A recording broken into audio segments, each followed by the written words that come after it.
Assalamualaikum warahmatullahi wabarakatuh. Saudaraku kaum muslim umat Rasulullah sallallahu alaihi wasallam yang dimuliakan Allah Subhanahu wa taala. Adakah setiap diri meyakini akan keberadaan Allah Subhanahu wa taala sebagai Tuhan yang Maha Pencipta?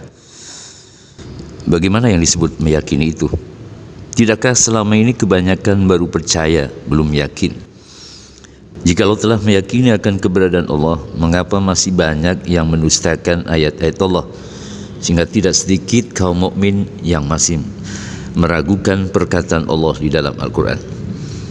Bukankah beriman kepada Allah itu berarti beriman pula kepada firman-firmannya Al-Quran, dan yang menyampaikan firman-firman Allah, malaikat Jibril dan Rasulullah SAW?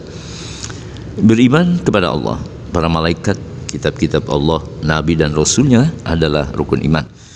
Belum ditambah dengan yang lainnya yang menjadi rukun iman. Masihkah belum meyakini rukun iman tersebut? Cukupkah hanya percaya terhadap rukun iman tersebut? Percaya tentu tidak sama dengan yakin. Jika telah beriman, maka bukan sekedar percaya, melainkan harus meyakini dengan sepenuh hati. Tidak boleh meragukan. Selain orang beriman, boleh saja mereka percaya akan keberadaan Allah. Tetapi untuk orang-orang beriman, tidak sekedar percaya bahwa Allah itu ada, wujud, selain harus meyakininya dengan kuat di dalam hatinya. Jika keberadaan Allah baru dipercaya, maka itu sebatas wacana yang ada di otaknya, belum diyakini keberadaannya sampai di hati. Maka pastilah berbeda orang yang baru percaya dengan orang yang sudah yakin.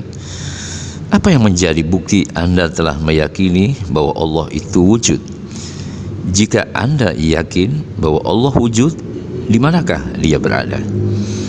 Anda bisa saja menjawab dengan melandaskan Al-Quran bahwa Allah berada di arsy-Nya. Jika saya kemudian bertanya kepada Anda, di manakah arsy Allah itu? Anda boleh jadi menjawab dengan mengutip ayat berikut. Wa huwa alladhi khalaqa as-samawati wal arda fi sittati ayyamin wa kana 'arshuhu 'alal ma'i liyabluwakum ayyukum ahsanu 'amala. Dan dialah yang menciptakan langit dan bumi dalam 6 masa, dan adalah arsy-Nya di atas air, agar Dia menguji siapakah di antara kamu yang lebih baik amalnya. Quran Surat Hud ayat 7. Kalau Anda menjawab seperti itu, saya akan bertanya lagi kepada Anda, adakah Anda menghadap kepada Allah di arsy-Nya saat sholat, lalu Anda mendapati Allah di arsy-Nya di atas air? Pertanyaan saya selanjutnya, mengapa sholat Anda tidak di atas air, sehingga Anda mendapati Allah di arsy-Nya? Anda pasti akan membantah pertanyaan saya dan akan berkata, mustahil melaksanakan sholat di atas air. Pernyataan Anda jika begitu masih bingung. Satu sisi Anda percaya atas firman Allah bahwa Allah bersemayam di arsy-Nya, kemudian Anda mengetahui dari ayat Allah juga bahwa arsy Allah di atas air. Tetapi ketika sholat Anda tidak di atas air menghadap Allah di arsy-Nya. Kebingungan Anda karena apa yang telah difirmankan oleh Allah hanya dibaca dengan pengetahuan yang ada di otak Anda. Anda baru membaca ayat-ayat Allah apa adanya sejalan dengan pengetahuan di kepala bahwa air itu sebagaimana air yang Anda kenal di atas muka bumi ini. Sedangkan arsy Allah sendiri belum diketahui oleh otak Anda. Maka ketika dipersatukan dalam satu kalimat arsy Allah di atas air, Anda pasti bingung. Mengetahui keberadaan Allah tidak dapat dihampiri dengan pengetahuan otak yang sangat terbatas. Mengimani bahwa Allah itu wujud ada harus ditanamkan di hati ruhaniyah, bukan di otak pengetahuan syariah. Menangkap ayat-ayat Allah secara tersurat tidaklah dipahami dengan mudah ketika ayat-ayat itu memuat pemahaman yang masih ambigu, mendua, masih bingung. Karena itu Allah yang Maha Mengetahui telah menerangkan akan ayat-ayatnya, bahwa ayat-ayatnya ada yang muhkamat, jelas pokok isinya, dan mutasyabihat yang masih tersamar isinya. Untuk yang jelas, setiap diri dapat memahaminya dengan mudah. Sedangkan yang masih tersamar hanya Allah dan orang yang telah diberi keluasan ilmu oleh Allah yang mengetahui takwilnya. Pada ayat berikut Allah telah menjelaskan, "Huwallazi anzala 'alaikal kitaba minhu ayatun muhkamatun hunna ummul kitabi wa ukharu mutasyabihat. فأما الذين في قلوبهم زيغ فاتبعون ما تشابه منه ابتغاء الفتنة وابتغاء تأويله وما يعلم تأويله إلا الله والراسخون في العلم يقولون آمنا به كل من عند ربنا وما يذكر إلا أولو الألباب." Dialah yang menurunkan Alkitab, Al-Quran kepada kamu. Di antara isinya ada ayat-ayat yang muhkamat. Itulah pokok-pokok isi Al-Quran. Dan yang lain ayat-ayat mutasyabihat.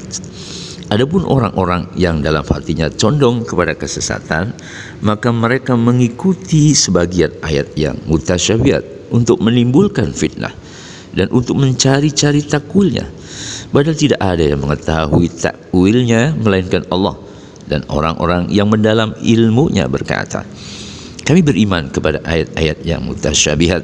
Semuanya itu dari sisi Tuhan kami, dan tidak dapat mengambil pelajaran daripadanya melainkan orang-orang berakal." Quran Surat Al-Imran ayat 7. Kebingungan otak menimbulkan keraguan-raguan. Sedangkan keyakinan hati ruhaniah yang sangat kuat mudah mengimani kebenaran akan adanya Allah, wujudullah.